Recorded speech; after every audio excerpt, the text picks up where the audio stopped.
But I will open up a Strava of Justin Grunwald. Well, he's always been really good at training. Mm-hmm. Oh, we're live. Oh, gosh. Yeah. He's got a beautiful graph. He's got a beautiful Strava graph. That'd be a fun segment to do. Who have Strava art and Strava, just the beauty of week over Who's got week. the nicest big blue lines? Doing a 200-mile race, by the way, totally destroys that aesthetic. Your Strava looks so doing weird. Doing 400-mile race. Yeah, doing 400 miles. I've been ruined. My Strava's been absolutely ruined ever since then.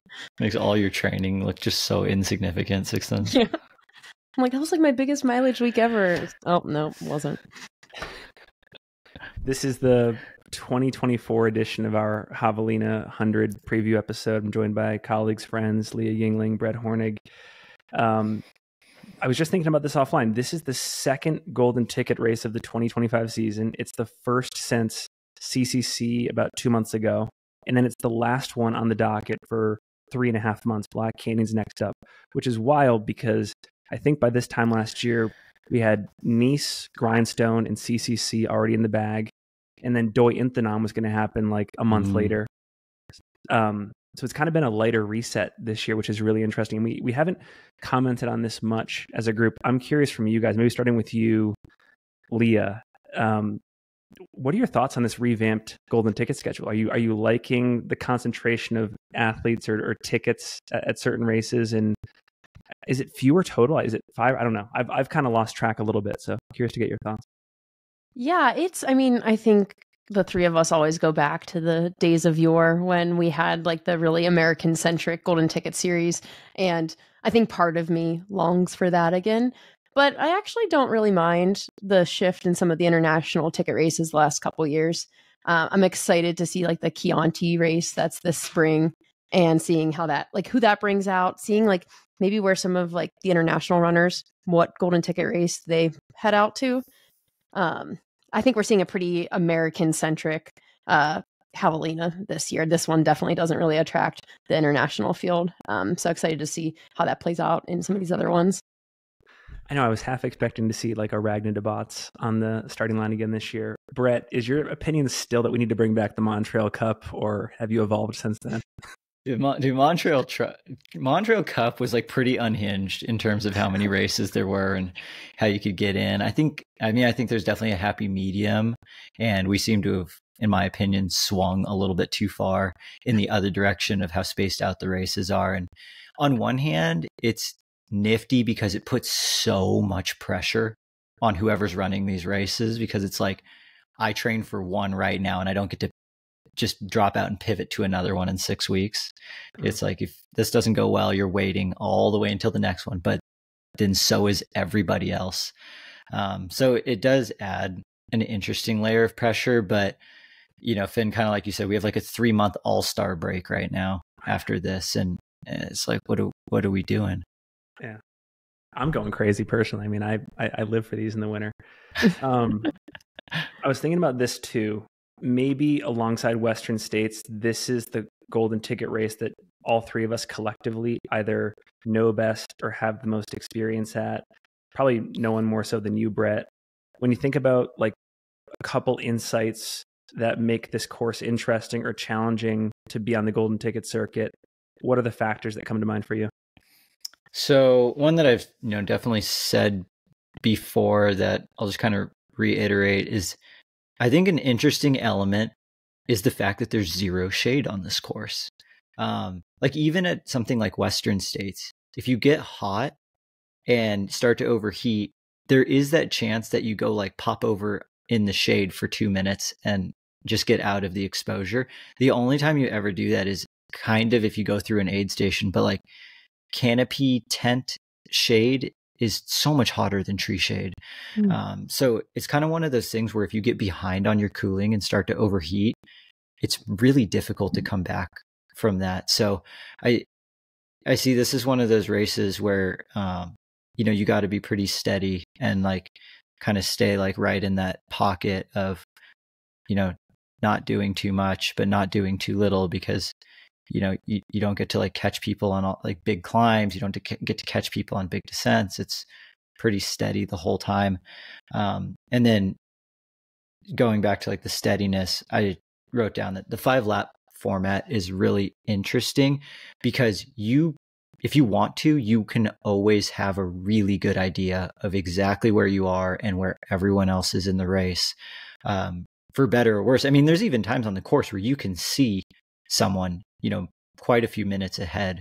And then exactly what kind of terrain lies between you and them indefinitely. And, it's kind of takes the guesswork out in that regard. So it's hard to be sneaky in this race. It's pretty, you're out there and you're running and everyone sees it. Loop course psychology and shade. Amazing. Leah, you were out there as a commentator last year. What stuck out to you? I was also a participant in the 31K. Thank you very much. Not forget. The 31K shit show. The best race, by the way. That's nice and cool. It's dark. Oh, yeah. It's nice when you have a headlamp. Yeah, it would be nice if a lot of things, and I didn't fuel with a hot dog right before I started. But no, okay, yeah. So Javelina is interesting, and I think Brett brings up an interesting point with the looped element. That was something I had written down as well, and I think the point I want to make regarding that is just the efficiency with crewing that needs to happen at this race. I think what we're seeing at Western States and other highly competitive races these days is you need to be extremely dialed on the crewing front and really having a plan. And I think we see that here at Javelina more than anywhere else. Just the importance of knowing what you want before you want it and making sure your crew's all on the same page as you, making sure you've got your hydration and your cooling dialed, because it's a really great opportunity to get stocked up every lap, but also you can lose a lot of time if you're not extremely prepared and have all the things dialed. So I think that's one of the things that makes Javelina interesting. I also think the time of year is pretty great. I think especially for a lot of people coming from the Mountain West, they've got a full summer of mountain running on their legs. And then we see a lot of people who maybe didn't go out to one of the UTMB races, coming here to Javelina and having all of September and all of October to train, whereas a lot of the more mountain-centric focused athletes are kind of taking their down season in September and October. So I actually think September and October are some of the best times to be training. And I think that favors some of the people we see line up here at Javelina.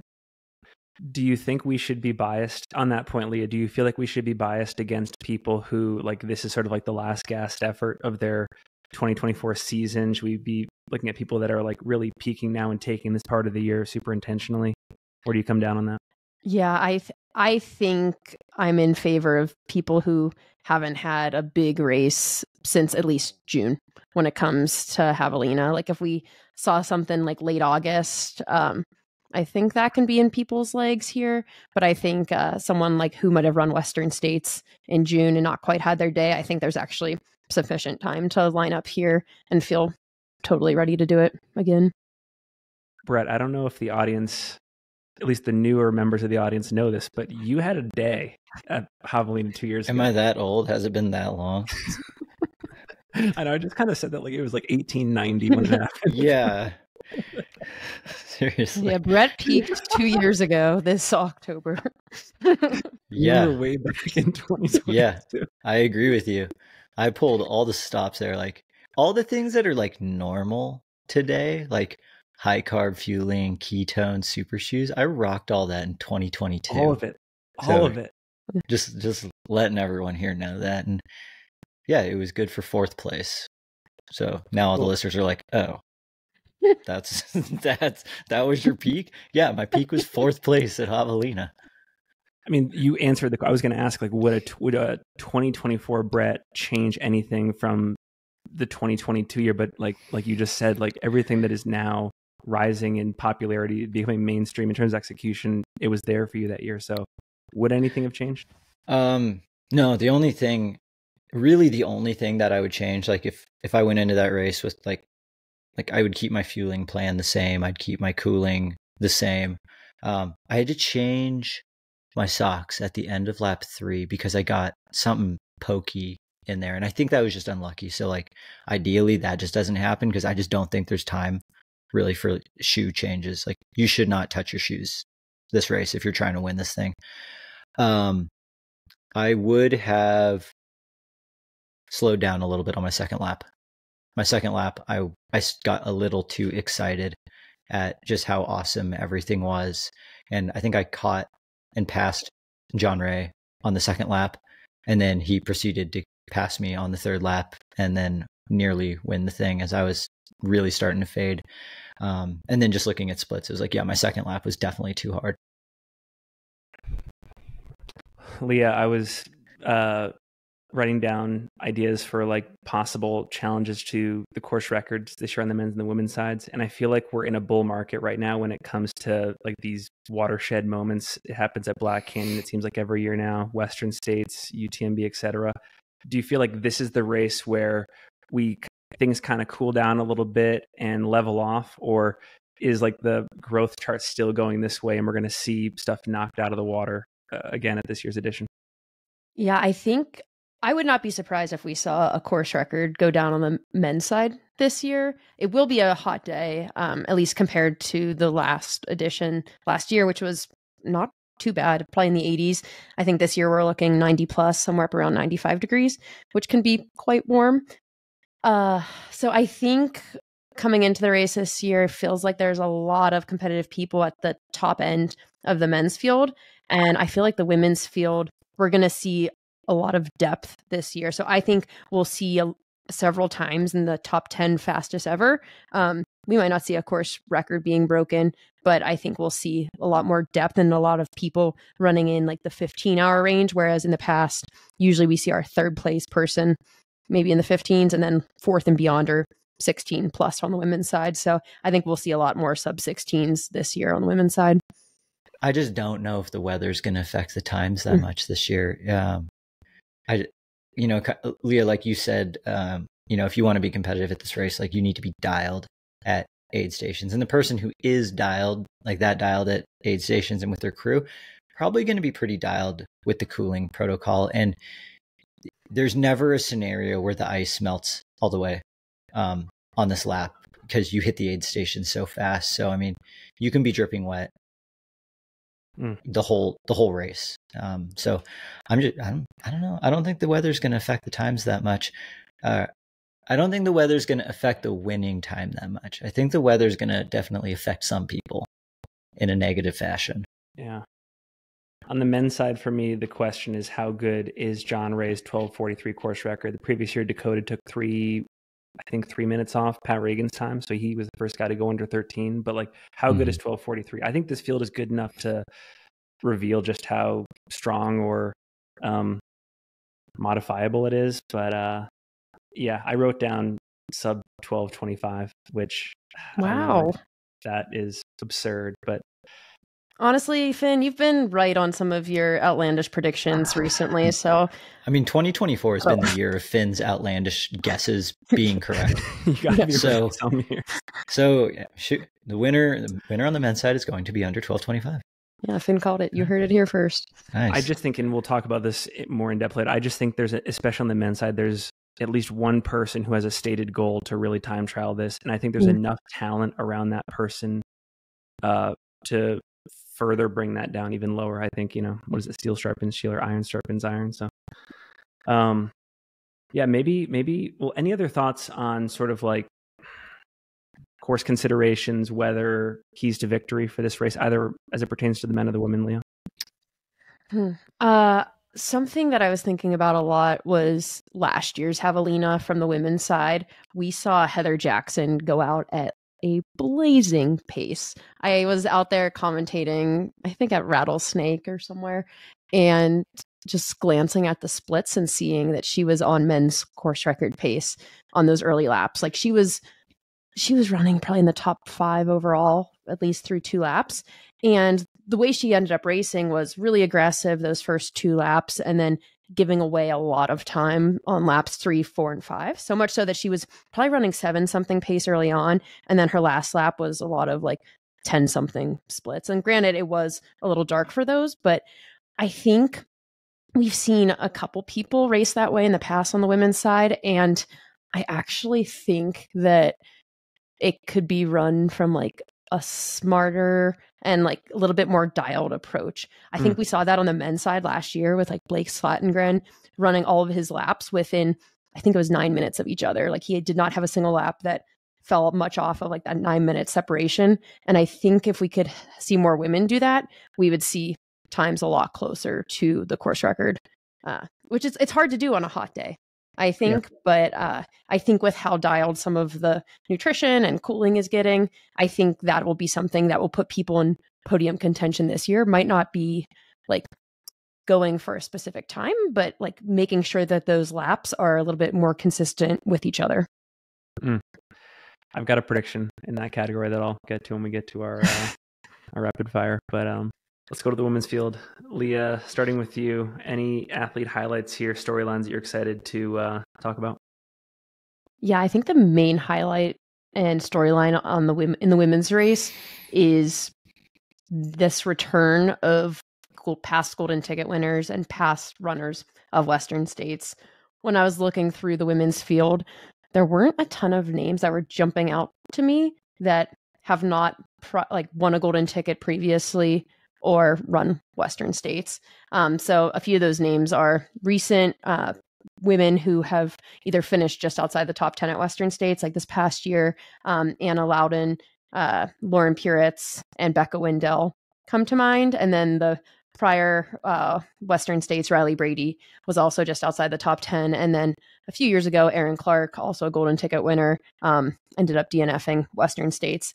And something that was interesting amongst all those women that have gotten a golden ticket probably in the last 3 years is none of them were the first golden ticket at a race. They've always been like the second or third golden ticket at a race. And I think that's why this race is really interesting this year, is like there's no favorite. There's no like headlining star of Javelina. It really does feel like anybody's game. And I think that's what makes it interesting, because a lot of people want to get back in. They know what they have to do. And they're used to being in that like second and third spot. So we might see some like maybe slightly comfortable racing, but duking it out maybe on that last lap. Ooh, yeah. I like who's going to be the one from that group that decides I am going to be the one who's winning this race. Oh, and like at what point? When do they establish them? At what point does that happen? I'm so glad there's a live stream. Yeah, it's gonna be fun. I think Anna Loudon, if we're gonna have a favorite of those past golden ticket winners, I think she is my favorite to take it all here. I think we saw her last year at Javelina 100K blow it out of the water, set a course record, be extremely dialed. She ran a great Western States this year, like no flaws in that race. It just happened to be the fastest year at Western States ever, and that placed her in the fastest 11th place time that's ever finished. So I think she's someone that she showed that she can run 100 miles and run it really well, and then has a lot of the course experience from last year here at Javelina. Cool. And she's very good at running flat ultras as well. I mean, she does have a world's team to her name in the road 100K as well, and a pretty solid result from that. And that, that definitely counts when going into something like Javelina. Yeah, I think if Javelina is anybody's strength on the women's side, it has to be Anna's. Lauren Puritz, for example, I think she was 4th place here at Javelina last year, finished in the top 15 at Western States this year, got her golden ticket at Black Canyon this year. I think she's probably her, and then Riley Brady as well with the course experience. I think they're in that similar category as Anna, but I think if we're talking like course specificity and somebody that probably absolutely thrives on a course like this, it's got to be Anna. Yeah. Yeah. What kind of racing personality does she have, Leah? Would you characterize her as sort of like that Blake Slatengren approach, or would she be someone we could on the live stream see front running very early on? Anna approaching 100 miles is interesting. I got to share a good portion of the first probably 40 miles or so of Western States with her this year, and she was so respectful of the distance, and I think approaching it with like this calm excitement, but also a fear of it a little bit. And I think that kept her really conservative, and it allowed for her to run a really solid, calculated effort. But I think having that under her belt, she'll be a little bit more risky here. Like, she was so dialed at the 100K last year and like kind of put it on autopilot, had no other women challenging her. I think she'll have other women challenging her here and might be a little bit more risky now that she knows what 100 miles really entails. I wonder if someone like Riley Brady knows that they have the fastest PR in the field and can use that as fuel, being like, oh, you know what? You're right. It's going to be me. I'm going to do it. I have the fastest PR in the field. Sure, there's a few people that haven't run this race before, but if we're just looking at the numbers, like, have run well here before, kind of knows what boxes to check. So maybe they're the one that can set the tone. Riley's really interesting to me too, because they got a golden ticket here in the past. They just missed out on one last year. So that's 2 years of really solid experience, being in those podium positions. Had a tough day at Western States when they ran there the past couple years, and then has had just some really tough races the last year trying to get back into Western States. A lot of stomach issues. I think has spent a lot of time trying to figure those things out, and has really solid training. Unfortunately, had a rough day at CCC this summer, but honestly, I think that probably just allowed for them to bounce back and get back into training probably a little sooner rather than they expected. Doing a little filming out on the course last year, I got to see maybe a mile of the battle on the fourth lap between Ragna and Riley. And I have to imagine that that is fresh in Riley's mind or being used as training fuel, because it was right there. They were in that final golden ticket position. It was ultra racing at its best, and they know this course super well. So I'm very excited to see what could be possible there. How about like people like Erin Clark and Hannah Allgood, Leah? Yeah, I think this will be Hannah's first 100 miler, and I was going to dive into her a little bit later to go a little bit more in depth, but she's somebody that has had a really fun, dynamic season of races. Honestly, it's like a season of racing that I kind of want to do. Like, she started her season at Chuckanut, I think, with a 5th place finish out there. She did Transvolcania, got a 5th place finish there as well. And then did Eiger 100K this summer, had a really solid win there. And I think probably her biggest win on like a more international stage, which I think gave her a lot of confidence too. And then a 3rd place finish at the Rut and then into Javelina. So just doing a little bit of everything this year and keeping it fun. Seems very focused on Javelina and training leg speed and kind of doubling down on this distance. And this is her focus. So I think it's always a question mark when it's somebody's first 100, but she's somebody that doesn't really leave many stones unturned when it comes to racing. And I think has really dialed in her nutrition, started working with Vic this past year as well. So I think has realized that's been her Achilles heel in the past and is pulling it together probably just in time for Javelina. So I'm really excited for her. Erin as well, you mentioned Finn. She got a golden ticket at Bandera a few years back. I think the year that Katie Asmuth won that race. And Erin hasn't really, I think she's run Rabbit 100 miler in the past. So we haven't seen her at the 100-mile distance in a while. I think she is somebody that's also had struggles in the last year or two, just mostly with injuries and getting to start lines like in the healthiest version of herself. So I think if we get a healthy, happy Erin on a start line, she's really terrifying to race against. I think we're going to have Adam Peterman crewing her too throughout the race. So I think what better motivation than your partner out there already in Western next year crewing you, and it'll be another couple at Western, hopefully. Ooh. That'd be pretty cool, right? Like a Tyler Rachel scenario, but Erin and Adam, that'd be pretty awesome. That's a good battle. I know. Adam and Erin versus Tyler and Rachel. Well, Tyler and Rachel set the bar pretty high. Maybe Adam and Erin have been thinking about that because, they're such enemies with everyone. With how angry they take all the running to the start line. I interrupted you, Leah, though. I apologize. No, I think that was about it. I think but that's most of, I think, who will be that, like, those women in podium contention are the whole slew of recent golden ticket recipients, and then Hannah Allgood in there as well. It's going to be really dynamic and interesting. I'm curious, like, of that women's field, if there's anybody who will just take it out hot and shoot their shot. I don't know who it would be. I think Hannah could definitely go out aggressive here. I think Riley, I think Anna might surprise us too.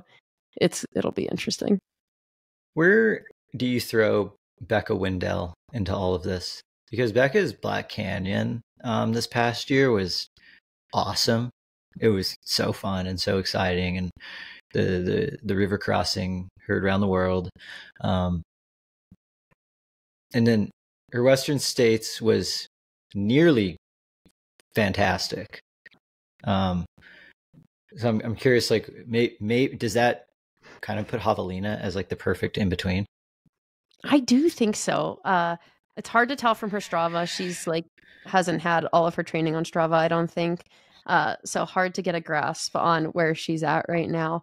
But the way that Becca races is aggressive and really, really fun to follow because she's such like a calm personality in general. So then to see like this aggressive racing out of her is really fun to follow. I think she is somebody that would put up a fight early on and like put herself in it. I mean, at Western States this year, she was out with that lead group of like Esther and Ingvild, pushing the pace well into like Michigan Bluff until she started having some pretty bad stomach issues later on. So we'll see. Is it Duncan Canyon? That's the one that's right before Robinson. Yes. Has anyone seen the live stream of her coming through Duncan Canyon last year? Didn't she like take a leap? Oh, she like jumped off a rock like it was like in the middle of the trail, and it's like, because it's like really steep, like coming right out of the aid station. She like planted off the rock like it was a steeplechase barrier trying to clear the water pit, and then just went full send and disappeared off into the trail, like just like like 2 seconds, and it like that's a Western States segment record for sure. Like just that amount of energy was awesome to see. It also had me worried for the next like 65 miles. But that kind of stoke, it was like, if you have that kind of stoke and you're able to like harness it just a little bit, yeah, you're going to be very dangerous in ultras. I've got a fun Becca Wendell hypothetical because I'm just thinking back to Black Canyon earlier this year, but think about this comparison. Heather Jackson and Becca Wendell, somewhat similar racing styles. Heather Jackson gets a golden ticket at Black Canyon, goes to Western States, her first appearance there, not the day she wants, sort of gets humbled to an extent, but prepares for the next one. Goes to Javelina the next edition, gets the golden ticket, comes back to Western States, has a great day, like, figures everything out. I think we could see Becca Wendell on a similar trajectory, right? Like the Black Canyon golden ticket, not her day at Western, comes right back this fall, possibly gets a ticket. That's what she needs to do. Totally. And I think Javelina is that sweet spot in amount of time you are running. So like Western States, let's say Becca would have nailed it. Her stomach stayed together. She was probably finishing in that like 17 to 17:30 range. Javelina, if you nail it, that's going to be 2.5, 3 hours less. And I think that's probably a sweet spot for her if her stomach issues at Western States kind of started to set in around Michigan Bluff, Forest Hill timeframe, for example. You don't have to battle your stomach for that much longer in a race that's 14 hours, let alone 17. Yeah. Okay. Our picks. First category we have is dark horse performance. Brett, you want to go first? Oh, okay. Yeah. On the women's side, my dark horse is Ashland, Oregon's own Molly Schmelzel.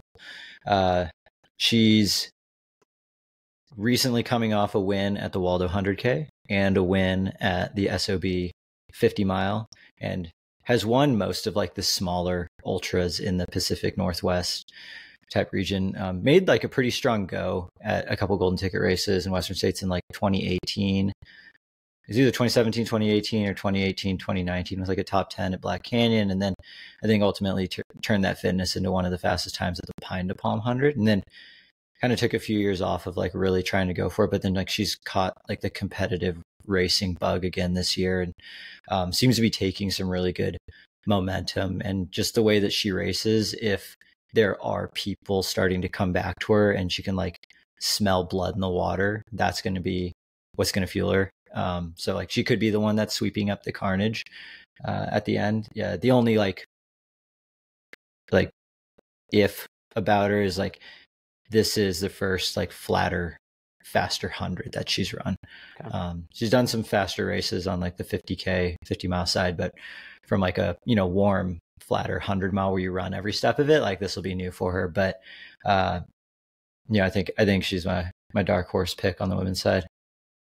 My initial reaction to dark horse performance on the women's side was, I really don't think there are any dark horses in the women's field who will end up in podium contention. I think there might be some dark horses that'll be in the 5 through 10 spots, but I think we know of just about everybody who will be in that top 5, and it's a lot of the people that we just mentioned. I think the women's field is a pretty like consistent field. Like a lot of those women don't have bad races, and I kind of expect to see the same thing here, that all the people who have been kind of in this like top of the sport, golden ticket position, you know, getting 10th through 15th at Western States, they're going to have a good, consistent race here, and we're going to recognize all the names in the top 5. We're starting to see that a little bit more at these big races where Totally. It's like, there's some that could maybe crack the top 10, but none of these, there's no one here who's going to be on the podium that we don't already know about. And I don't know, I don't think it's us being better at researching. I think I think that the wage gap, it's getting bigger. Like it's getting harder to get into the housing market. Totally. But if I had to say, like, I think I have 2 shout outs here. One is to McKendry Hickory. So McKendry won High Lonesome 100-mile this past summer in a course record. And she has a 3rd place at Quad Rock this past year, and ran a stellar 6th place at Javelina last year to put her in 6th place in just over 17 hours. And I think right now McKendry is in a really tough life position. One day after being the front page spread for Ultra Running magazine, her and her husband's house burnt down entirely in Steamboat Springs. And this was about 2 weeks ago. So I think McKendry's somebody that showing up on the start line at Javelina this year is going to take a lot of guts, a lot of resilience. And I hope she still lines up there, because I know she's been in a tough place recently, but she's a stellar runner and just really strong in general. So shout out to McKendry, because I think, it's been tough. Yeah, that actually is a really good trajectory of recent race results. Totally. Another one is from the East Coast. I don't think we've got a lot of East Coast runners this year. I think we've got a couple of our West Virginia friends on the men's side. But on the women's side, Justina Wilson from Pennsylvania, I believe. She is very solid and has, I think, some of the most races of anybody in the field lining up. And I think she's like 50 some years old, but most recently 49. Okay. Yeah. She's been crushing it up and down the East Coast for years, winning races like Massanutten, 100-miler, and a bunch of the other ones. And recently took my course record at Laura Highland 70-miler back in my hometown. So oh, no. I know. Gonna have to go back. She's awesome though, and has been crushing it for a while on the East Coast. So curious to see what she can throw down at a Arizona race. Oh, by less than 2 minutes too. Dang. I know. That hurts. Okay. Does it hurt more or less to lose, a course record or Strava segment by like a little bit, or to just get absolutely demolished? Like, would you rather lose? So like Leah, you ran 13:18. Justina ran 13:16. Would you have rather her just run like 12 hours? Or honestly, yeah, I think so. I like the little, because it's enough to want to go back, right? Yeah. Whereas if they just like stamp you out, you're just sitting there dejected. Should I still even be in this sport? What am I even doing? Interesting thought experiment there. I've got the same dark horse performance of McKendry Hickory, 6th place here last year. And I think she's probably a better 100-mile runner than at this time this year than she was last year. I think she's part of this contingent that if she paces correctly, I could see her running closer to 16 hours. I don't know where that puts her place-wise, but I think we could see like an hour improvement there. Switching to surprise pick, I didn't focus on a runner. I just focused on sort of a trend. I think, and this isn't like a crazy surprise pick, but I have the top 3 women all breaking 14:45 this year. So I'm not necessarily going to bet that a course record happens, but I think we're going to have a higher density of the women's top 10 under 14:45. For context, there were 2 that ran under 15 last year, Heather and Ragna. Ragna getting in under by like 5 minutes. I think Heather was up like 30 minutes. So just a slight improvement, I would say, in terms of like, I think smart races. To your point, Lee, I just think we haven't quite seen the best pacing capabilities unveiled on the women's side of this race in recent years. I think that will change a little bit this year. Brett, what's your surprise pick? So I just kind of wrote like a blanket statement that I think goes the same for both the men's and women's races. And what I said was like, I just don't think the hotter weather this year is going to affect the winning times that much. Okay. I think because people are just getting more dialed with the cooling and the nutrition. Normally, it would be like, well, the weather won't affect the winning time, but the depth of the field is going to drop off significantly. And I don't think that's going to happen either. I think people are just going to stay competitive longer, and we're just going to see a little bit less carnage. Back to the time that Finn, you say top 5 under 14:45? I've got the top 3. Or top 3. Top okay. 3 I wrote down sub 14:45 will get you a golden ticket on the women's side. I agree with that. See, I think it might not. Like maybe 2. I think like if you run 14:45, I think you get a golden ticket this year. Okay. Yeah. And how many golden tickets are we giving out 2. at? 2. Yeah, it's a normal. Okay. I think sub 14:45 is a golden ticket. Okay. What's your surprise pick? I said high carbers are going to go home devastated.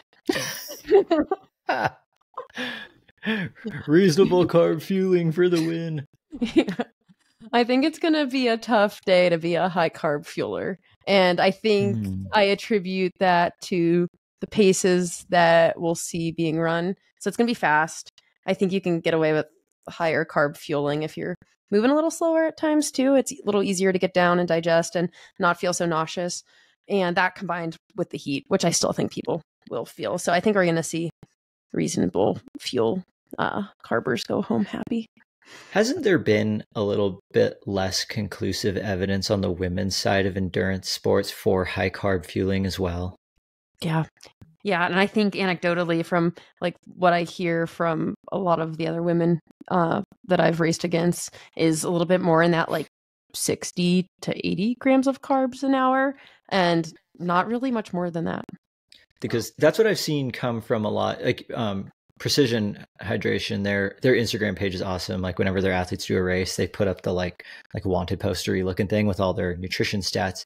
And it seems like almost all the women that they sponsor end up being in that kind of like that 60-ish range. Mm-hmm. And that's probably not just something they found out. Like they probably tested for that. And, there's got to be a reason behind that. I'm not a scientist, but I know how to read a little bit at least.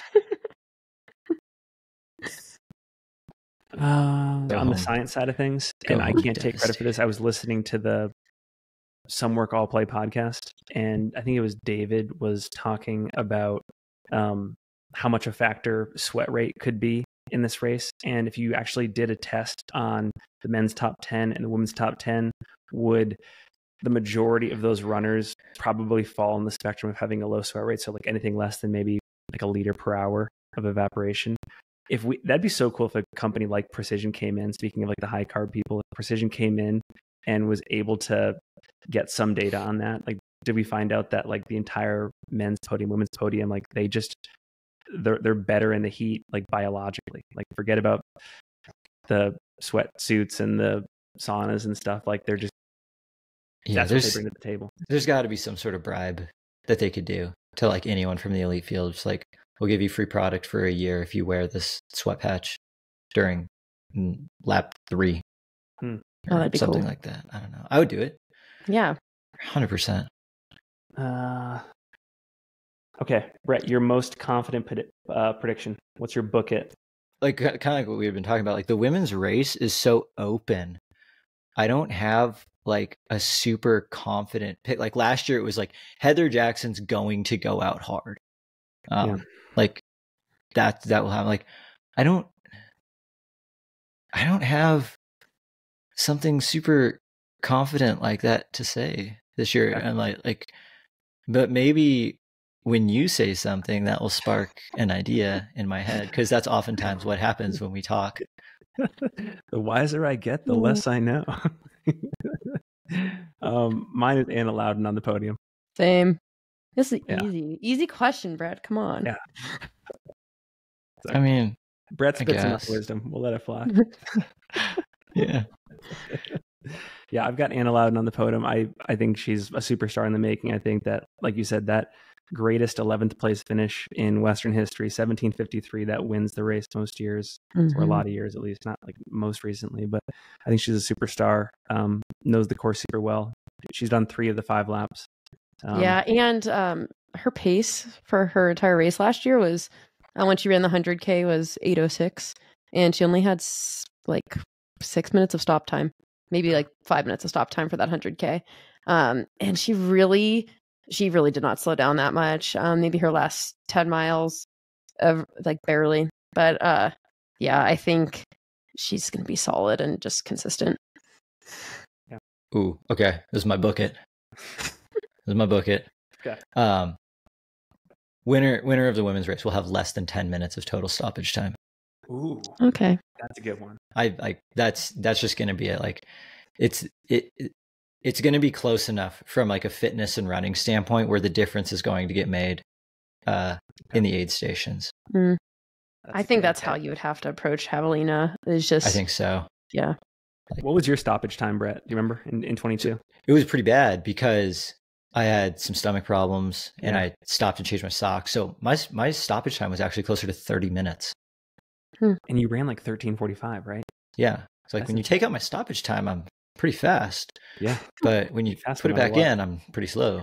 Hey. Yeah. I could only do 1 lap. Gelfie had to come in. You could have done 2. I mean, yeah, shouts to Eric Gelfie for helping me out on that last lap. That was actually one thing that I think is really important for this race is having a bright headlamp for that last lap. That was a mistake that I made because I was like, I'm only going to need a headlamp for the second half of the last lap. If I'm having my best day, I don't want to carry a super heavy headlamp for the first 10 miles of the 5th lap. And that was the wrong decision because when I was descending, I didn't realize that most of my headlamp miles were not, under 8 minutes. So then all of a sudden the throw of my headlamp was too short and I'm just like, my face is straight down, trying my best and it just wasn't smooth. So I would have had a brighter headlamp, take the extra weight so that way you can just confidently run. Okay. Let's bunch these 3 categories together. Your winner, your podium, and who's taking the 2 golden tickets. Let's start with you, Leah. Okay. I think Anna Loudon is winning. Golden tickets. I think Riley will be in that 2nd place spot. I think they know what they've got to do to get in that 2nd place spot, podium position, golden ticket. And then I think we'll see Hannah Allgood in her 100-mile debut in 3rd place, probably with a pretty tight finish with Riley, if I had to guess. Okay. I have two of your 3 Nice on my podium. I have Anna Loudon also winning the race, Riley Brady getting 2nd, both of them taking the golden tickets. 3rd, I have Becca Wendell. Nice. That's good. Yeah. Oh, I had a question for you guys. Oh, yeah. Maybe Finn. No, I don't really need to hear your answers yet. Do you think this race will mean, like, does this race determine anybody's like sponsorship potential for next year? Ooh, or sponsor like switching and negotiating? So Anna is recently sponsored by Brooks. But Riley and Becca Wendell are free agents, right? Mm-hmm. I mean, is Hannah at the end of a Dynafit contract? I don't know. Maybe. I think I feel like that happened after Gorge the 1 year, so that was like a mid-season type of thing. Okay. Aaron Clark is with Nike. Lauren Puretz is running for Aravaipa. Okay, there's more free agent kind of talks over this course of this podium than we've gotten to chat about in the past, and this is definitely a great race to get back to the forefront of some brands' minds as we go into, really the deep depths of contract negotiation season. Well, yeah, that could be an interesting one. Leah. Yeah, that's really good. Yeah, I think that makes getting in the top 2 even more important because, I don't think there's many scenarios where the golden ticket goes beyond second place. Yeah. And I think my feelings are that a win here would help sponsorship negotiations and the free agents. I actually don't think a second or third place would help very much for a lot of the people we mentioned. Not at this race yet. Yeah. Like I think a second at Black Canyon, I think is still worth more than a second at Javelina. Yeah. I guess there's exceptions to the rule. Like if Anna wins in 13:30 and then Riley runs 13:32 and they both break the course record by 40 minutes, then it's like, okay, second place was pretty good. Yeah. Oh, that'd be sick. So that would be pretty cool. For my predictions, I'm looking at 5 runners: Hannah, Anna, Aaron, Becca, Riley. And I think all 5 of those runners are capable of winning the race next Saturday. Yeah. And I also think something tells me that those 5 are going to stay relatively intact all race, maybe some micro fading, but I really see all 5 of these runners staying under 15:15. That's another prediction I have. With it said that all 5 can win the race, my podium is Hannah taking the win. Hannah Allgood. I loved seeing her victory at Eiger earlier this summer. She's just a badass. I think she's a ultimate competitor. And like you said, Leah, leaves no stone unturned. She's focusing on nutrition now with Vic. Awesome. Got her winning. I think there's a little bit of risk reward there, but I still have her winning. Anna in second, even though I've been like praising her from the mountaintops all episode. I just think it's going to be a battle. And then Aaron in third. I've got Hannah and Anna taking the golden tickets. So Anna comes back. Anna is that 11th place, 17:53 last year. Just like, so tough to see her not reap the benefits of 17:53, but she gets back in this race. My final thought that we haven't touched on, we don't need to dive into, but we haven't historically seen our women golden ticket winners at Javelina have like amazing performances at Western States, at least. And I'm talking more of like the last like three or 4 years or so.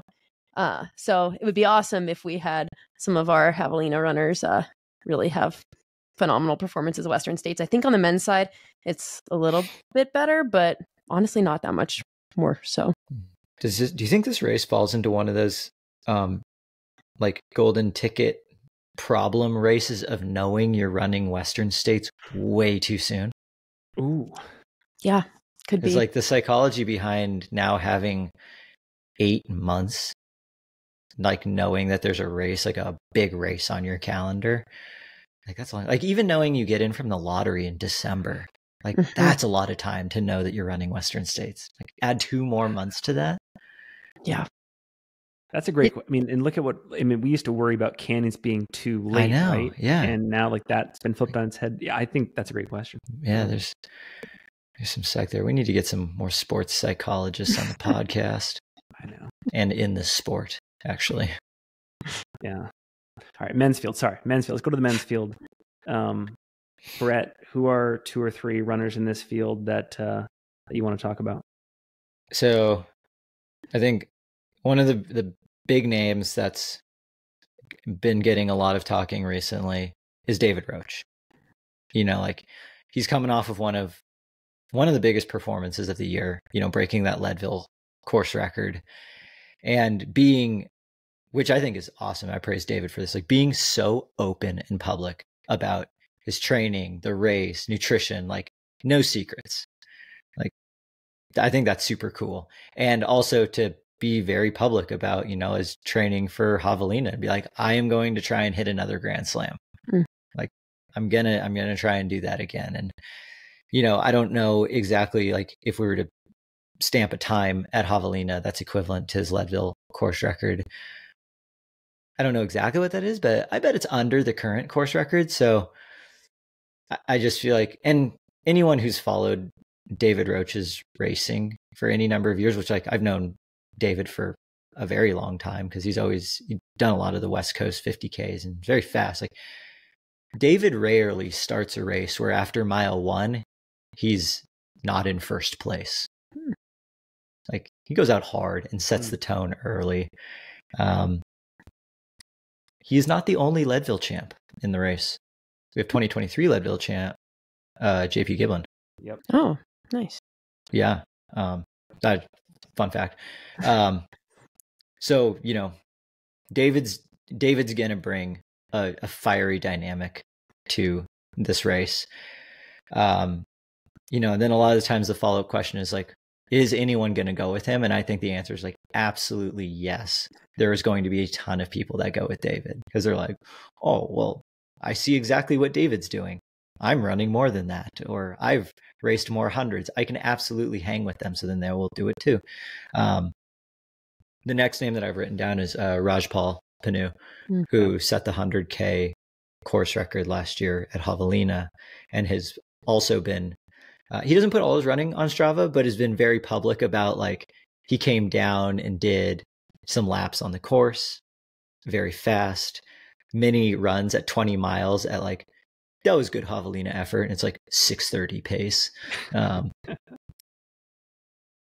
He ran Jackpot 100 earlier this year and won that. But this might be like his like quote unquote trail 100 debut, but is another person where it's like, he's not going to give, David Roach an inch in the opening miles. And then the last one I have is the two mountain men, which are Zach Garner and Jeff Magavero. I'm curious about how are they going to do. This is very different from what they have raced. 2 points to what you said. First about David. Everything you said about his racing strategy and his racing personality is why, and I'll just lay my cards down, there's no one that I want to see get into Western States next year from this race more than David, purely because I cannot wait to see how that dynamic works with, Jim Walmsley, who has just entered the race, Hayden Hawks, Rod, the list goes on. Like I want to see that from a fan entertainment standpoint so bad. So I'm glad you acknowledged that. And then on the Raj side of things, you remind me about like this race sort of being a crossroads for different areas of ultra. Like you see people like Raj, Pat Regan, Zach Bitter. This is how they find their way into Western sometimes, is like this is the pathway for like sort of like the long road scene to come in, which I think is kind of cool. We think about golden tickets maybe serving different purposes for that kind of meeting of talents. And I think Javelina is cool that way. So those are my 2 points. But David, I want that. Yeah. A couple things about both Raj and David. So Raj has run a 5:02 50 miler and is the second fastest American for the 100-mile distance, running just under 12 hours, I think 11:58, which is so fast. So I think on paper, Raj is definitely the fastest guy in the field. I think the course, I remember a comment he said last year, is like, it was technical. So I think Raj runs a lot of not technical terrain, a lot of just roads in general. So while I think Javelina is about the best course you can get on, like, for these competitive 100-milers that are on trail, that are on the more like less technical side, I think it'll still pose a little bit of a challenge for him. And then David too, I think like Leadville is pretty nice and cruisy for the most part. And I think at a past golden ticket race, Grindstone a couple of years ago, which is definitely more technical than Javelina. I know David struggled with some of his ankles keeping it together. So I think if both of those guys can keep their bodies together, I think we'll see a battle for the ages between those two. And I think just like duking it out. Something that's been interesting about how much David's been sharing with his training is his like super eating. One of his workouts. Oh my gosh. I just need to, I'm the sure you treadmill are. one? Yes. It was insane. So he did a 4x10 minute, 4x5 minute treadmill workout and took a SIS beta fuel after each of those 10-minute intervals. And the SIS beta fuels are 40 grams of carbs. So that means that's 160 grams of carb. And I'm assuming there was probably like a 5-minute recovery or so between those 10 minutes, but 160 grams of carbs in 1 hour. Wow. Mind blowing. It's gross. It's gross. And we're talking at threshold effort uphill on a treadmill in like nasty stale air at 5,000 feet. Mm-hmm. And like he's been doing a ton of heat training and like his heat suit and things like that. So I know I said Hannah leaves no stone unturned. It's been astronomical. The few stones that David's been leaving unturned, they're zero. Like he's doing it all. And it's really cool to see. And just like to see his openness with how he's approaching it, I think is really cool. There was a Strava run that he did a few days ago, I think, and I'm paraphrasing, but the title was something like, "We're going to beat this race to death with science." Yeah, that's cool. That's really cool because I think there's a lot to learn. And I think if you're going to be applying science to any race right now, Javelina is the perfect one to do it at because it's loops. It's kind of easy to keep standardized. Very controlled. Okay. Follow-up question to David Roach and Raj. Will Blake Slatengren catch either of them? Because I mean, just the way Blake's raced his 200s, Javelina last year and Western States this year. I mean, just barely ran out of room this year. Western States getting 11th by, I mean, him and Chris Myers were on the track like at the same time, I think. Closed so hard. Blake closed so hard at this race. So it's like, he probably has a time in mind. And then like, if his time happens to match up with like around where David and Raj end up at the end, like what's like the gap? Like how many minutes does David or Raj need to have on Blake going into the last lap for them to be safe? Like 10, 15? I think 15. So last year, Blake's fifth last lap was faster than I think his third and fourth laps. So he really kicked it into gear. But then again, like I mentioned, his laps were never outside of like 9 minutes from each other. So I think he would have to have a crazy last lap to catch those guys. But I think if anyone's going to do it in the field, well, I think there's like 3 people, but Blake is one of them. Yeah. Brett, I got to throw a conversational pace question to you. And for context to the audience, Blake Slatengren is a Brooks athlete. What are the chances that Blake is lacing up in the Hyperion Elite Four for this race? Oh man, the upper of the Hyperion Elite Four scares me a little bit for Javelina because it's one of the most open mesh uppers like in existence. Like again, like I think we have said this before, where it's like it looks like your grandma crocheted it, like very open hole, like chunky knit kind of thing, and like there'd just be so much stuff to come in. So I mean, perfect scenario, we get like a slightly more trail oriented upper on like a super shoe bottom, because like that upper just scares me a little bit. So I don't know. He wore a cool shoe at Western States. It seemed to work. I could see him just like maybe rocking one of those again. But awesome. Winner on both men's and women's sides, absolutely going to be in plated shoes with a supercritical foam. Okay. Like, yeah, it's happening. Like there's the days of Dakota Jones winning this race in a normal Chirac over. They're dead. Never again. Leah, who are some of your athlete highlights on the men's side?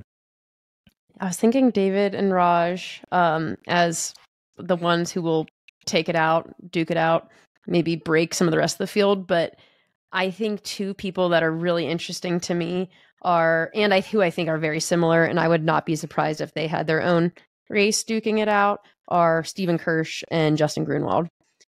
So Justin Grunwald, he's missed a golden ticket by a spot or 2, I think a couple times now. And I think last year at Grindstone, I think he was third place or so behind the Caleb's. The new Cole Watson. Yes. Yeah. And I think Justin's had a phenomenal season this year, like not running any like huge races that are getting a lot of attention, but just like doing the work behind the scenes, figuring things out that he's struggled with in the past and nailing it. And it seems like he's having a lot of fun with his training too, which I think seems to be really important for his success in the sport. Yeah, so he's got a good little squad. Mm-hmm. So I think carrying that more like positive, joyful energy and like just finally figuring out some of the little things will kind of move him into that upper stratosphere of the sport here. And I really hope he gets a golden ticket here. I think he's kind of due for one. He's been putting in a lot of work. Training looks awesome, just like every other guys in the field, to be honest. But I think he's someone that's been at it for a while. Mm-hmm. And then, Stephen Kirsch, he's been top 10, I think both 7 places at Western States in the past. And looks like he began his journey back to try and get into Western States at Black Canyon this year and fell a little short. But he was in that group of guys that were all like 3rd through 8th place or 4th through 8th place and all separated by like a minute. Like everybody was like a minute from the other. So he was right there. And I think we'll see something very similar here. Somebody that's just been like putting in quiet work and just ready for another break. Mm-hmm. And yeah, he's, kind of like you said, like he's not a stranger to very good results on a big stage, which is, I think, one of his edges over a lot of the other people in this race. Like he's the only one with multiple top 10 Western States finishes. Yeah. Perennial top 10er in like the late 2010s, early 2020s. And I have to wonder this because he finished 7th in 21 and then voluntarily gave up his spot. And just the timing of that's crazy because as soon as he does that, Western States just like the game has changed there. So it's kind of a funny what if scenario. And like, how much do you regret giving that up, given how hard you had to work to get back? Although I was telling you guys offline, I think he's had one of the best seasons of any runner in the sport this year. Just because of how competitive it's gotten, not the most to show for it, but like back-to-back 5th place finishes at 2 of the most competitive GTs of all time. Like, yeah, super excited to see what he can do here. I put Kirsch in my category of like have raced states well, but are on the outside looking in, which was like Kirsch, Cole Watson, JP Giblin, Caleb Bowen, Matt Daniels. Like there's same with the women's side. There's a lot of Western States experience lining back up. Mm-hmm. I guess Blake goes in that category too, actually. Yeah, there's a lot of those guys who want to get back in. Mm-hmm. Another one that's not in that group that I think could be in contention here, and we saw in contention all day here last year, is Dan Green from West Virginia. He was in like 2nd and 3rd place all day last year and then got swept up by Blake and Ryan, I think, on that last lap. And something that was interesting on his ultra sign up was he did the Hurricane 100K in West Virginia before coming into Javelina last year, about like 5 or 6 weeks out, and ran, I think, 9:03. And then this year looks like he did the same and ran 9:03 again. So assuming we're going to get a similar shape, Dan Green, who finished 4th place here last year and actually ran a pretty solid race, just couldn't hang on quite at the end. So maybe he learned a thing or two. Random fun fact, the Hurricane 100K has a $10,000 prize purse. What? Yeah. Should we all go there next year? Wow. So if anyone wants to make some money, rock and roll half marathon style, Hurricane 100K in trail. That's your Hurricane best 100K. I think I had pretty much the same names. I think the only person one of the only people that I would add on to, Brett, you mentioned Jeff Mogavero. He's interesting to me because I've seen his Strava super fast. Like he's got turnover, he's got running economy, but just with how he's branded himself with certain races in previous years, Javelina doesn't seem like a Jeff Mogavero course to me. I know he's run Lake Sonoma a few times. That was when it was a ticket race. Bandera when it was a ticket race. So like I can see maybe some translation. That was back in like 2017, 18, 19 though. He just feels like a mountain guy to me. So I'm really curious to see like what he does here. Yeah. Okay, Finn, I got like a deep cut for you of like what do you think of this? So do you think Jeff is kind of like Ryan Gelfie in the sense that he loves big mountainous hundreds, but is actually better at maybe the 50-mile, 100K runnable stuff? Yes. That's a great comparison. But that's a hard thing to grapple with when like you love one thing, but you're actually just better at the other thing. What do you do? Yeah. He's really talented. I think he's, like you said, he could be just following his heart when maybe his talent is actually on this scene. I don't know. Yeah, Jeff's really good at running. And like you said, really like people don't know that. Because if you just look at his race results, you're like, well, he's going to get squashed here. But Jeff's actually top American at Sierras and all last year. Yes. And I think had like a 16th at UTMB, but it was like a tough race for him. Like was in top 10 contention. Yeah. Really interesting guy. The only other person I would add to, Lee, I'm a huge Justin fan. Brett, I think he's like the current moment's Cole Watson, right? Like, can he get over the hump? I want to just mention Nate Jukes really quickly, training partner of Hayden Hawks in Cedar City, ran 8:03 at Black Canyon this year, which for this particular year was like pedestrian, but like that wins the race in most years. His Strava has kind of tapered off a bit this fall. Like I couldn't find much. I'm not sure if he's gone dark or if he's just not training, but he seemed like somebody after Black Canyon that I was like really stoked on. I think he brings collegiate speed to the table too. Ran at Southern Utah with Hayden. So he's absolutely a contender if he has continued the similar workload and trajectory in my mind. Yeah, he was my dark horse pick. Dark horse pick? Okay. Yeah. Well, let's get to it. Your dark horse pick is Nate Jukes. Yeah. So yeah, like you said, like 9th at Black Canyon, but like close to 8 hours. It's like it's going to be one of the best 9ths for a while, I think. Trains with Hayden. You know, I'm sure Hayden keeps no secrets from Nate. Yeah, he's got that collegiate speed. So like it's there. It's in him. Like you don't just accidentally run under 29 minutes for 10K and 13:50 for 5K. My bad. Like, no way. So like that's there. If he just connects those dots, you know, he's gonna be one of those people that we're no longer throwing in the dark horse category. I feel similarly. Again, like I don't think there's anybody that's a major dark horse in this field. I feel like Stephen Kirsch isn't talked enough about for how solid he is. And I think it's just because he hasn't had that like standout out race yet that puts him at the top, but he's had a lot of really good consistent results. So I think he's not really a dark horse, but he should just be talked about a little bit more in the world. He's getting that like Drew Holman level of media attention right now. Not cool. Yeah. Just lots of 5th places, you know? Oh, there's a name. Andy Jones Wilkins. AJW's running Javelina. I forgot about this. And we did a whole Javelina shoot episode on a conversational page channel. I'm gonna have to do a follow-up with him on what he actually ends up racing in, but I've seen some pictures on AJW's Instagram of his training. He's got good solid blue lines on Strava. Shouts to AJW for getting I know I'm in the booth too. I'm the understudy for him, and so I'm going to be lining up with Chris Warden in the studio, trying to match the AJW energy that we get on live streams. I will do my very best. You put the microphone very close to your mouth. For those that don't know, Andy Jones Wilkins got 2nd place at Western States one year and was a perennial top 10 guy. Yeah. AJW, he's like a first ballot Hall of Famer. He's a first ballot Hall of Famer. Absolutely. Yeah. I mean, he's probably already in the Hall of Fame. Isn't there an ultra running Hall of Fame? Yes, there is. Who's the guy? What's the podcast? Davey Crockett. Davey Crockett. Right? He's got a Hall of Fame. Yeah. Well, so I'm just assuming Andy Jones Wilkins is in it. I don't know how they vote. All right, my dark horse pick is, I think it's interesting. I've got Matt Daniels.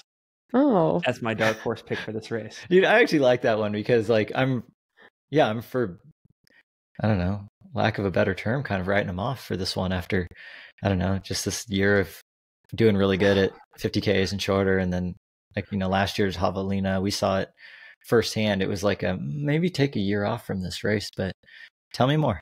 Well, I think baseline, I think if we're just talking about like natural thoroughbreds in the sport, I think Matt could be like one of the top 3 most talented runners just from a purely running standpoint in this race. Sub 4 minute miler.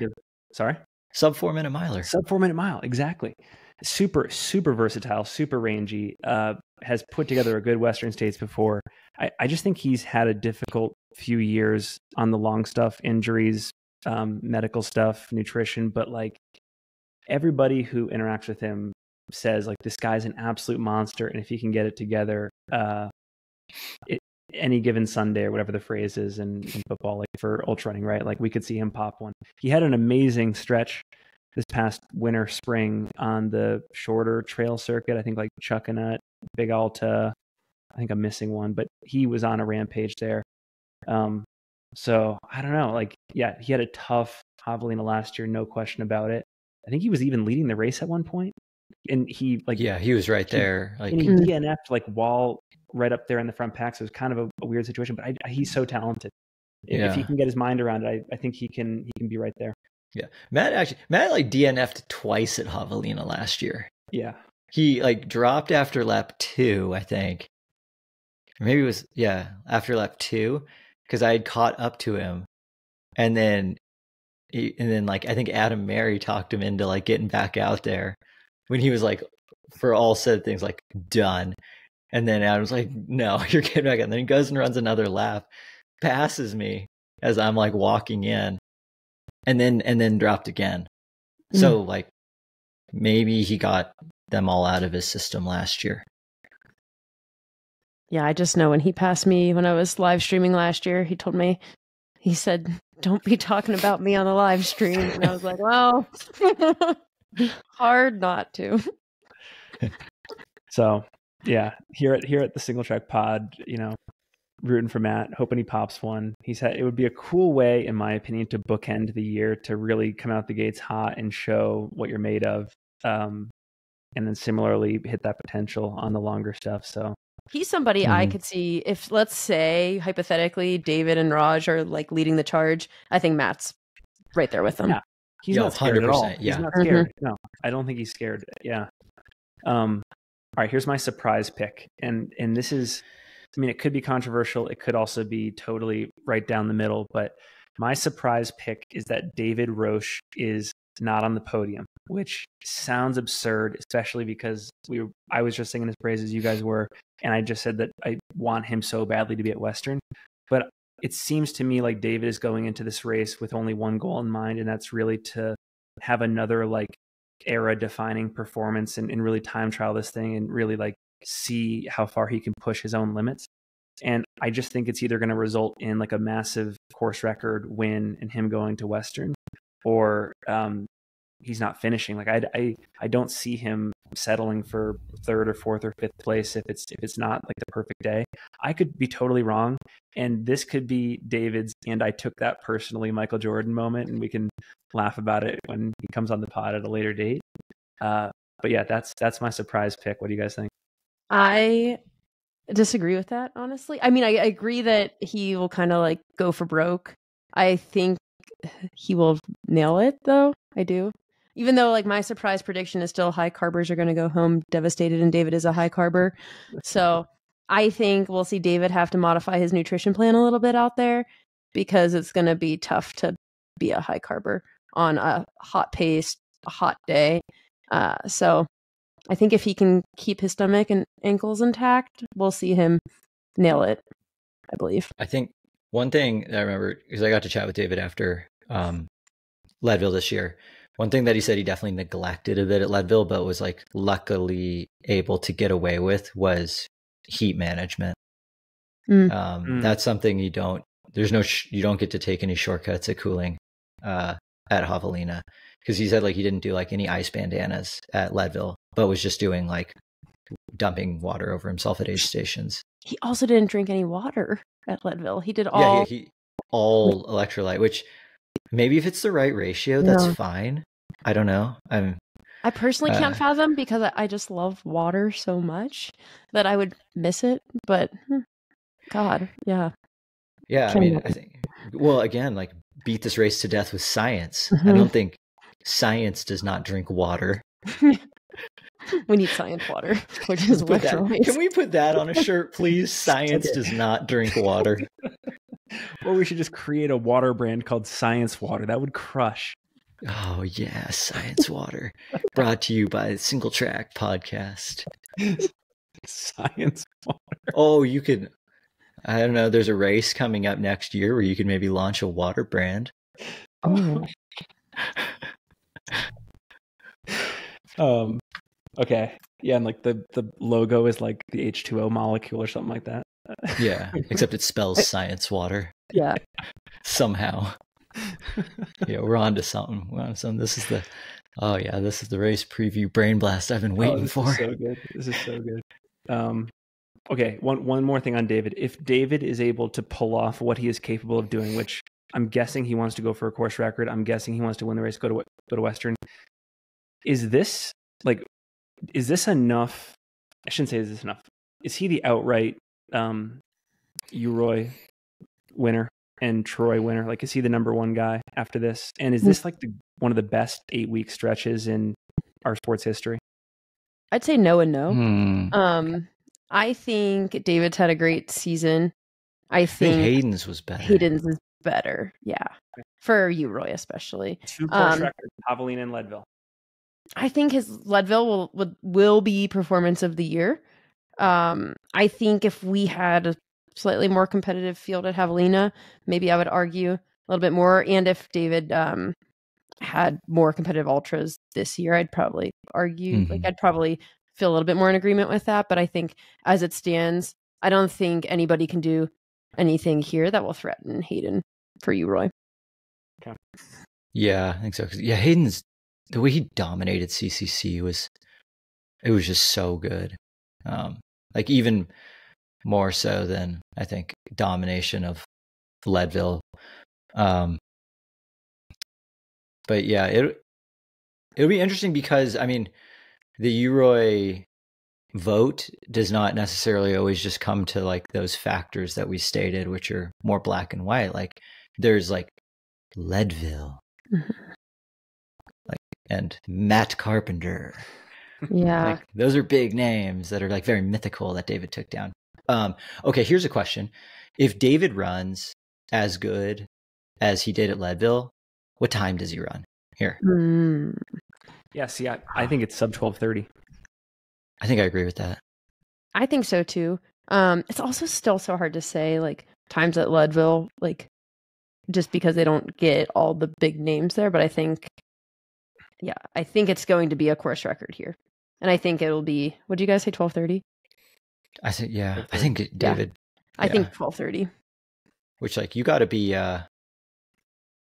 you don't run 12:30 like conservatively. I mean, maybe even if it looks conservative, like you're at the front the whole time, which that was like, did we do buckets for this yet? Are we in that?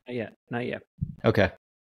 We'll finish this current segment. But I've got one more question on that. So again, in terms of relatively short stretches, this like 8 to 10 week stretch, Leadville to Javelina, if David pulls it off, which he's very capable of doing, where does this sit among other relatively short stretches of performance on the men's side? I mean, Courtney's triple obviously comes to mind on the women's side, but on the men's side here, this is it would be amazing in my opinion. I think it's right up there with like, you know, a very good Western States UTMB kind of type double. You know, it's, I guess, and that's a good question. How similar is training for Javelina like to Leadville? Because, you know, it seems like you train for Western States and then you have to like all of a sudden slam a bunch of vert and UTMB. Leadville's got a lot of running. Javelina's got even more running. How different would that training actually be? I don't think that much different, to be honest. I think it's. Yeah. I think the caveat we need to give David to Leadville is like that was his first 100 as well, and I think first 100s are a little tougher to recover from. So I think that's the added challenge that he has with Leadville and Javelina. I actually don't think completing the two sounds that difficult because the training seems kind of similar. Yeah. Yeah. Well, Brett, is it easier, and maybe this is a dumb question, and I'm not phrasing it correctly, but is it easier to gain more running economy than it is to pick up like mountain legs for UTMB? I think it depends on your muscle typology and like what kind of runner you actually are. Like David's pretty fast and has had to work really hard to get to this like sustainable, like not explode over 50K, 50-mile type distances. And it seems like he's kind of figured that out with his training. So, and I think his running economy was already very good. So now he's just like doing a little bit of like, if you look at his training, like David's still hitting some big vert.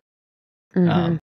You would think that he's training for a much more mountainous race, which, in some of his podcasts, and when he said, he's like, no, like I believe that, for the sake of like fatigue resistance in a flatter race, the best bang for your buck way to do that is by like running big downhills. And, a byproduct of downhill is usually uphill. So that's why we're seeing some big vert stuff. So,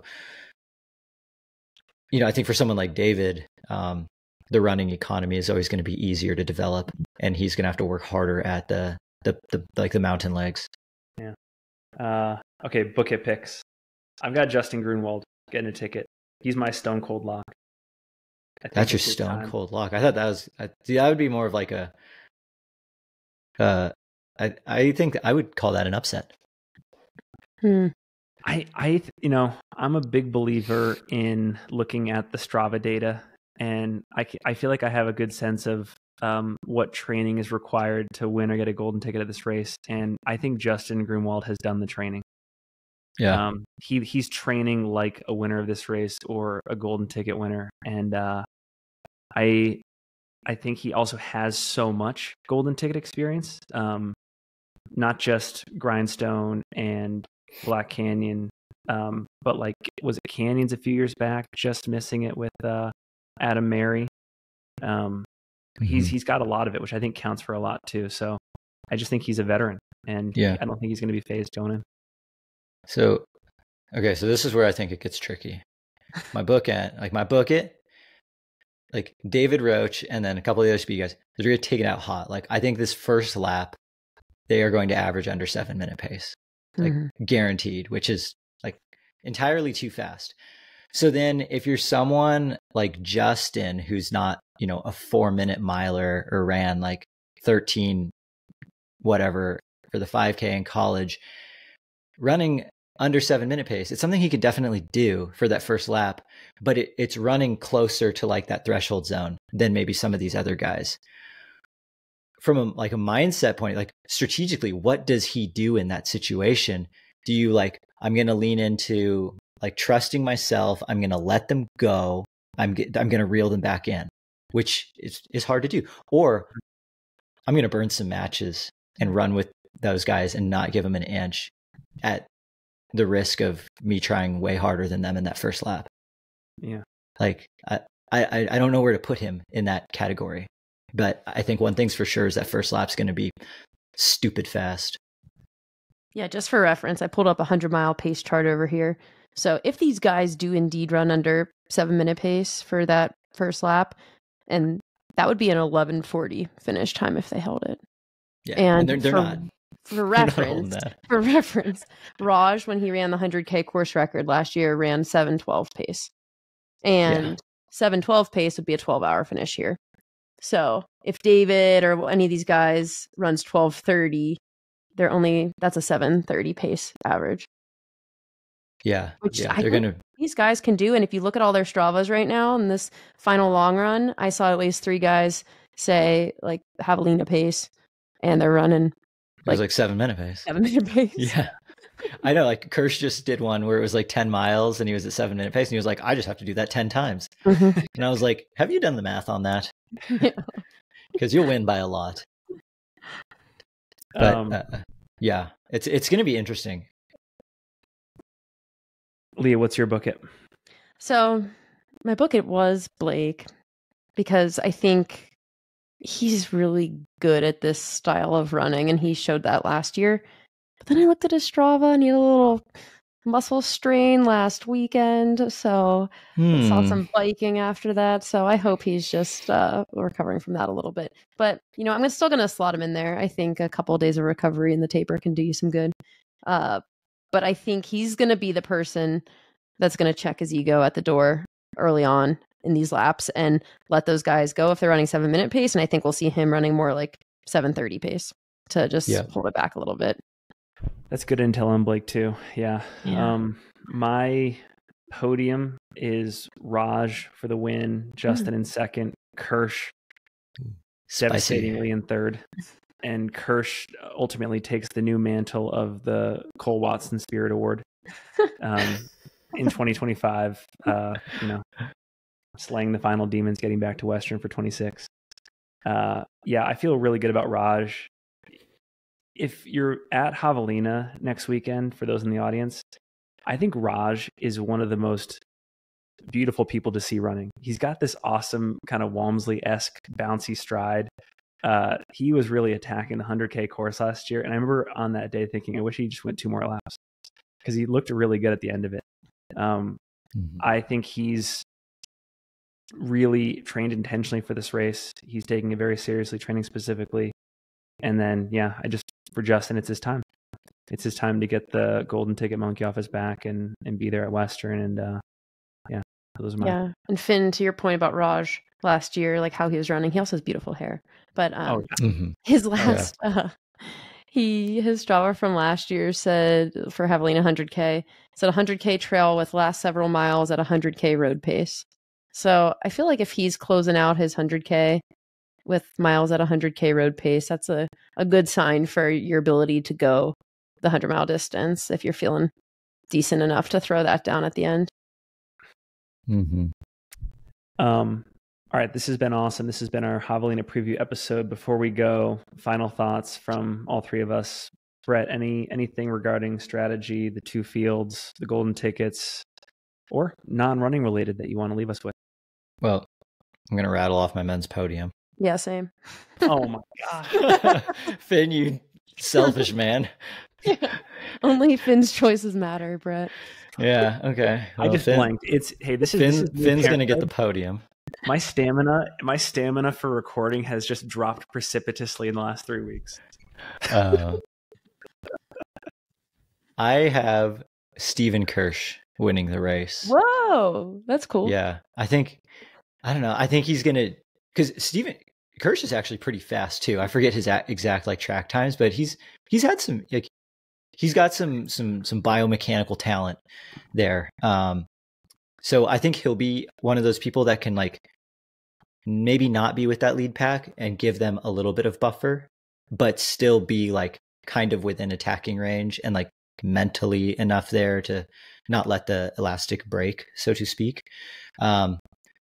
Second place, I'm giving to Blake Slangren. I'm now a little worried after your Strava sleuthing of muscle strain, but I'm just going to chalk that one up to taper tantrum. He's going to be good to go. Big kick from Blake. And then third, and just missing the golden ticket, I'm giving to Cole Watson because I think Cole's ready to have a good race. Going back to your question, Finn, where you were like, is it better to like easier to develop the running biomechanics or the mountain legs? Yeah. Cole also falls into that category of like, it's much quicker for him to get the speed back. So like coming off like a not so great CCC and then just like pretending you're a marathoner for a couple weeks, all of a sudden Cole's like really fast again. So pair that with super motivation, and a lot of times fun things happen. I didn't put any of our like aggressive racers on the podium. Maybe it goes back to high carb fueling, goes home devastated, or maybe the heat does take its toll and I'm actually wrong on my previous statement. But that doesn't mean the times are going to be slow. I think the times are still going to be very fast. I could see Kirsch winning in a course record. Yeah, I'm going to go with David winning. So then I've got Justin Grunwald and Steven Kirsch, my 2 and 3. Honestly, hard to predict which one of them is going to come out on top. I think we could see like a little sprint finish of sorts for for that second golden ticket, because that seems to be the place that those two guys end up in very often. So one of them's going to probably have to suffer this time around. But note about Steven too that we didn't mention. I think, Brett, you were just talking about he's fast. I just pulled up the JFK 50 all-time list, and there's only 3 people ahead of Stephen Kirsch at the JFK 50 mile in terms of time, and that's Hayden Hawks, Adam Peterman, and Jim Walmsley. Such a good stat. All of which are really fast runners. And I think Steven belongs in that category as well. So I think he'll be on the podium. He also attended the Jim Walmsley School for kids who can't run that good and want to learn how to do other stuff good too in Flagstaff. He's a beast. He went through the Coconino Cowboys. Oh, Grand Canyon University? Grand Canyon University. Which is actually a real school. It is, but like this is the real Grand Canyon University. The real GCU. Yeah, he's a monster. He's been through the gauntlet of some of the hardest training out there. You know, he's had to go toe to toe with Jim. And he survived. Came out the other side. His egg did not break. Yeah. Okay. Awesome. I'll lead us with final thoughts. So the first one, I was just thinking about this. What if you guys didn't say anything and we just ended the episode? I totally forgot that I didn't ask you about your picks. And the audience was like, we would have just started recording again like tomorrow, and you could have just glued it in there. Honestly, I've gotten in the habit of just kind of publishing stuff because I do black time, and I think I would have just accidentally hit publish. All right. I think Brett and I kind of made like eye contact when that happened. We were like, yeah. Oh, okay. So thank you. Second thing, this is the first time I'm not going to be at the race since 21 or 22. I did 23 and 24 hanging with my man Brett, and that was a ton of fun. So I'll be watching the live stream this year, watching you, Leah, on the sidelines, or no, actually in the booth. In the booth. Yeah, the sidelines was pretty exhausting last year, so I'm going to be in the booth. I'll be paired up. We got Chris Warden. I'll be with a little bit of Chris Brown, which will be fun. David Lamb, and then I'll be bringing Riley Brady in on their 5th lap. Sweet. Ooh. Okay. Maybe to a golden ticket. I hope so. Okay. No pressure. So yeah, I'm excited to watch the live stream. Actually, to that point, Leah, is there anything new this year with the stream that listeners, viewers should be aware of, or is it just kind of an improved product over last year? I think we'll have some bike cams out there. I think that'll be new. Oh, sweet. Mm-hmm. And on course, right? You'll be recording again live on course. Okay, sweet. Nice. All right, Brett, what about you? Final thoughts? Anything? Javelina? I will be watching the race from home. Yeah, I'm not going to be there. First time in a couple years. Yeah, I'm gonna miss the Javelina headquarter vibes, but I'm also very excited to consume the live stream because I haven't gotten to do that yet. Yeah, awesome. I guess something Brett taught me and Mike last year that we didn't actually follow up on, that everybody who's going to be at Javelina should do, is to get your rental car washed before you return it. Otherwise, you will suffer some pretty hefty rental car cleaning fees, which we experienced last year. So Brett's car expert. Oh, well, yeah, I did that after Black Canyon because mine was so terrible. And I was like, I'm going to spend $10 and wash it, or else they're going to charge me like $100. Yeah, we didn't listen. They gave me the free Dodge Charger upgrade. And then on the backside, they gave me this massive fee at Black Canyon and a Javelina. That's like because you chose the sketchy. Finn chose the sketchy car rental company, the one that we had to like go down the back stairs and take the shuttle. What was it called again? It was like 6 or something like that. Yeah, SIXT, right? I have no idea. All I know is like, yeah, you definitely got hit with some hidden fees. It was the only one because I think like the NBA finals or something was going on. Super Bowl. So there was like no car rental places. Yeah, it was insane. Good times. Good stuff. But what's your advice for like how to upgrade your car? Just be a nice person. Oh no, the manager special. The manager special. Manager special. If you're looking for it online and you see the car over the hood, like with the sheet over it, and they're like, just let the manager choose for you. Always do the manager special. I'm like 4 for 5 on significant upgrades on the manager special. And it's so fun. You pay the same as like a subcompact, and you might get a Kia Rio, or you might get a Nissan Titan full-size truck. That happened to be a Bandera one year. Awesome. Well, thank you both. Great chatting. And this was our preview episode. Peace.